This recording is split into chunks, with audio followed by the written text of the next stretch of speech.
Hello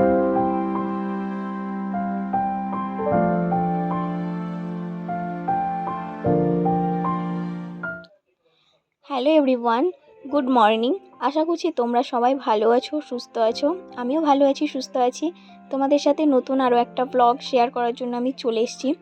তো প্রথমেই সকালবেলায় ঘুম থেকে উঠেই আজকে অনেক কাজ হয়েছে, অনেক কিছু করেছি, অনেক জায়গা গেছি। সেগুলো তোমরা পুরো ভিডিওটা দেখলে আর কি বুঝতে পারবে। তো প্রথমে আমি বিছানাটা গুছিয়ে নিচ্ছিলাম। তোমরা দেখলে একটা ছোট্ট কিউট শাড়ি গোছাচ্ছিলাম। শাড়িটা মেয়েকে পরিয়েছিলাম, মেয়েকে দুর্গা সাজিয়েছিলাম। মেয়ে আমাকে বলছে, মা আমাকে একটুখানি দুর্গা সাজিয়ে দাও না, আমার খুব সাজতে ইচ্ছে করছে। মানে ও আমাকে প্রায়ই জ্বালায়। তো আমার এই বাড়িতে তো সেরকম কোনো জিনিস নেই, বা মানে যেটুকুই ধরো মানে দুর্গা সাজতে গেলেও তো কিছু না কিছু প্রয়োজন, তো সেই সব কিছুগুলো না এই বাড়িতে নেই। আমার যা কিছু আছে সব কিছু কিন্তু ওই বাড়িতে। আর আমি এই বাড়িতে মানে আনিও না সেরকম। আর আমার বেশিরভাগ টাইমটা যেহেতু ওই বাড়িতে থাকা হতো আগে, তো সব কিছু ওই বাড়িতেই ছিল। তো যাই হোক, তো মেয়েকে মোটামুটি সাজিয়েছিলাম, তো সেটা তোমাদের দেখাবো। আর এইদিকে এখন আমি বিছানাটাও গুছিয়ে নিলাম। আর আমার প্রচণ্ড গরম লাগছিল, আর আজকে বিছানাটা না অনেকটাই লেটে মানে গুছিয়েছি। একদম দুপুরবেলাতে বিছানাটা গুছিয়েছিলাম। তো আমার বিছানাটা মোটামুটি গোছানো কমপ্লিট হয়ে গেছে এখন।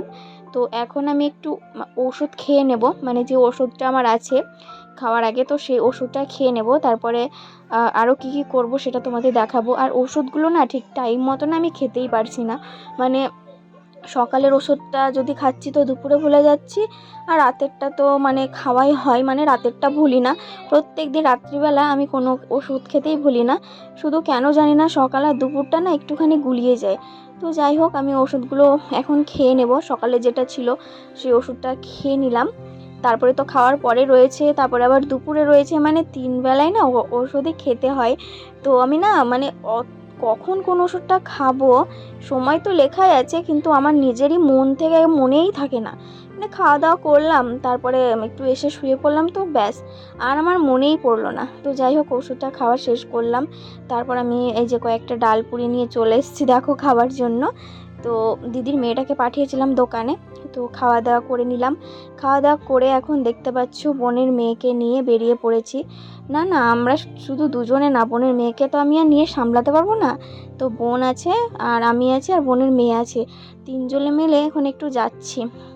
কোথায় যাচ্ছি তোমরা পুরো ভিডিওটা দেখলেই বুঝতে পারবে।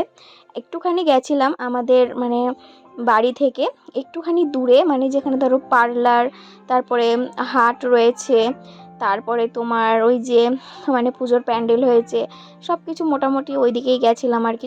চলো, এই যে দেখো আমাদের এখানে এই যে এই প্যান্ডেলটা হচ্ছে, ভালোই লাগছে তাই না? দারুণ লাগছে দেখতে।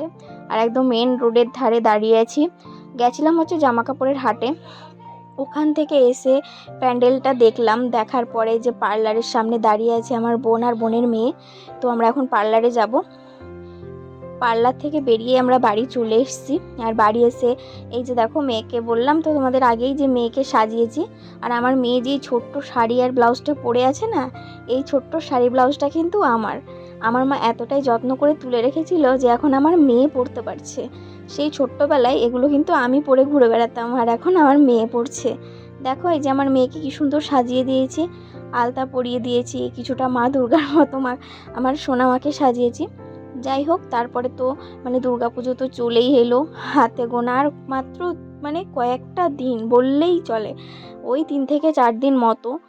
তো আমরা এখানে সবাই মিলে কিন্তু নাড়ু বানাচ্ছি। আমাদের এদিকে কিন্তু সবাই নাড়ু বানায়। এখানে দেখো আমরা মানে চাল ভাজা, তারপর বাদাম ছোলা এসব দিয়ে, মানে গুড় এইসব দিয়ে কিন্তু এক ধরনের নাড়ু বানাচ্ছি। তারপর তো নারকেল নাড়ু রয়েছেই, মানে যে যেমন পারে অনেক রকমেরই নাড়ু বানায়। তো ফার্স্ট আমরা আজকে গুড় দিয়ে আর কি এই যে নাড়ুটা বানাচ্ছি। তো এই যে দেখো কতগুলো নাড়ু বানিয়েছি। আর আমার বড় ননদ আমার মাকে দিয়েছিল, মানে নাড়ু বানানোর জন্য বলেছিল, তো আমার ননদ সব কিছু দিয়েছিল আর কি। তো সেখান থেকে এই যে নাড়ুগুলো সব বানিয়েছি, এগুলো সব কিন্তু আমার বড় ননদের জন্য। আর তারপরে তো আমাদেরও বানাবো, সেটাও দেখাবো। আর এই যে এখন নারকেল কোড়া চলছে, মানে ওগুলো হয়ে গেছে, তারপর নারকেল কোড়া আর কি চলছে, এবার নারকেলের নাড়ু হবে।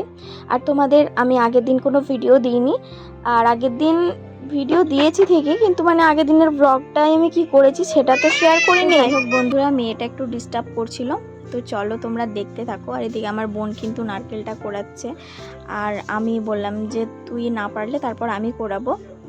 সবাই তো সবার কাজ করছে। ওইদিকে মা উনুনটা ধরিয়েছে, মানে ওই যে আবারও নাড়ু হবে ওই জন্য। আর এদিকে বোন নারকেল কোড়াচ্ছে। আর এইদিকে দেখো এদের দুই বোনের পাগলামি, দুই বোনে ঘরে এসে ফ্যানটা চালিয়ে ওরা যে কি পাগলামি করছে ওরাই জানে। ওদের পাগলামিটা শুধু দেখো, মানে খুবই দুষ্টুমি করছে। এতেই ভয় লাগে, খেলতে খেলতে কখন আবার মারামারি লাগিয়ে দেয়। তো যাই হোক, তারপরে চলে এসেছি তোমাদের কিছু জিনিস দেখাতে। আজকে কিন্তু বন্ধুরা মানে আমার পুজোর কেনাকাটা সব কিছু, মানে সব কিছু মিলিয়ে তোমার এই জুয়েলারি আমার, তারপর আমার মেয়ের জন্য তো সেরকম জুয়েলারি কিনিনি। আর আমার মেয়ে তো এমনিতেই কিউট, আমার মেয়ে তো এমনিতেই সুন্দর, আমার মেয়ের জন্য কোনো জুয়েলারি লাগে না। তবে যেগুলো টুকটাক ধরে, যে চুল বাঁধার গার্ডার, হেয়ার বেল, তারপর তোমার ওই যে মানে কি বলে ক্লিপ, এই সবগুলো টুকটাকগুলো লাগে। তো এগুলো মানে ভালো লাগে আমার। আর আমার যেহেতু কিউট মেয়েটাকে আরেকটু সুন্দর বানানোর জন্য নিয়েছি, তো সব কিছু মানে কমপ্লিট হয়ে গেছে। আর এই যে দেখতে পাচ্ছ, এই যে একটা রেড কালারের নাইটি, তোমাদের দাদাভাই না আমাকে আরও দুটো নাইটি কেনার টাকা দিয়েছিল হাটে। তো আমি দুটো নাইটি আবারও নিয়েছি, আমার পাঁচটা নাইটি হয়ে গেছে। তো নাইটি দুটো কেমন হয়েছে জানিও। আর শাড়িটা যেটা দেখালাম, ওই শাড়িটা কিন্তু আমার মা আমাকে কিনে দিয়েছে। আমার মা বোনকে দিয়েছিল আগে সুতির শাড়ি একটা সবসময় পরার জন্য। তো আমি প্রথমে নিইনি, আমি যেহেতু পরি না। তো তারপর মা বললো ওকে দিয়েছি তুইও নিয়ে নে, তার জন্য মা দিল, আমি নিয়েও নিলাম। তো কেমন হয়েছে সব কিছু জানিও। আর এখানে আলতা, সিঁদুর, এটা হচ্ছে একটা ক্রিম আর ফেস ওয়াশ, যেগুলো আমি ইউজ করি আর কি, সেসবগুলো মোটামুটি বলবো না, একদম সবই কমপ্লিট হয়ে গেছে।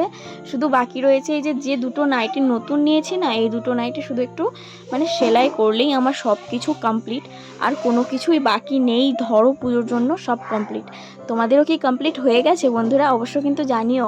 আর এই যে দেখো, এইগুলো হচ্ছে মানে নারকেল নাড়ু। এটা হচ্ছে গুড় দিয়ে নারকেল নাড়ুটা বানানো, কি সুন্দর শক্ত হয়েছে জানো। ভাবছি তো এগুলো দাঁতে ভেঙে খেতে পারবো, দেখতেও বেশ কিন্তু সুন্দর হয়েছে। চলো, আর এটা দেখো, এটা হচ্ছে কিন্তু চিনি দিয়ে বানানো নারকেল নাড়ু।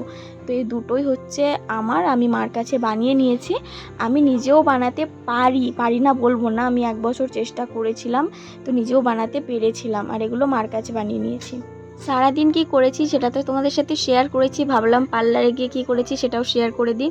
তো এই যে দেখতে পাচ্ছ সামনের দিকে চুলটা আমি লেয়ার কাট করেছি, আইব্রোটা করেছি, আর চুলের পেছন দিকটা হচ্ছে ইউ কাট করেছি। তো চুলটা একটুখানি কেটেছি, মানে যে পেছনে দেখতে পাচ্ছ লম্বা চুল ছিল, আর একটু লম্বাখানি ছিল, মানে বেশ খানিকটা ছিল, তো বেশ খানিকটা কাটা হয়েছে, যেহেতু চুলের মানে গোড়াগুলো ফেটে গেছিলো। তো পার্লারে বলছিল আমাকে যে চুল 4 মাস অন্তর কাটা ভালো, তাহলে নাকি চুলটা ভালো হয়। যাই হোক বন্ধুরা, সব মিলিয়ে ভিডিওটা কেমন লাগলো অবশ্য জানিও। তো চলো আজকের মতো ভিডিওটা এখানেই, দেখা হবে নতুন আরও একটা ভিডিওর সাথে আগামীকাল। চলো টাটা।